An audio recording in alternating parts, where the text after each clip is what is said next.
Where was their criticism of our nation's failing test scores for the last several decades? The Department of Education was founded in the 1970s, and since then we have spent more than $3 trillion at this federal bureaucracy.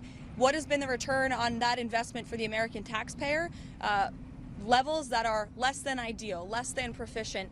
Our children's test scores are incredibly concerning when it comes to reading rates, literacy rates, math, and science test scores. The numbers prove that, and the president is finally, this president is finally taking much needed action to return education to where it belongs, and that's to educators closest to students in their classrooms in their respective states. We're going to have a great event here later at 4 o'clock.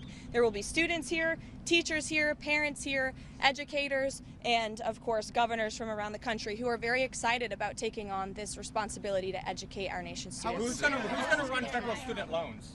So the Department of Education will be much smaller than it is today. As you know, the President's executive order directed Linda McMahon to greatly minimize the agency. So when it comes to student loans and Pell Grants, those will still be run out of the Department of Education, but we don't need to be spending more than $3 trillion over the course of a few decades on a department that's clearly failing in its initial intention to educate our students. So is the federal government going to be going to spending be less? much smaller than it is? Is it not going to be shut down completely? And then I have a second question. As I said, Pell Grants and student loans will still be run out of the department in Washington, D.C., but the great responsibility of educating our nation's students will return to the states. And the Department of Education plays a critical role in enforcing civil rights laws that prohibit discrimination.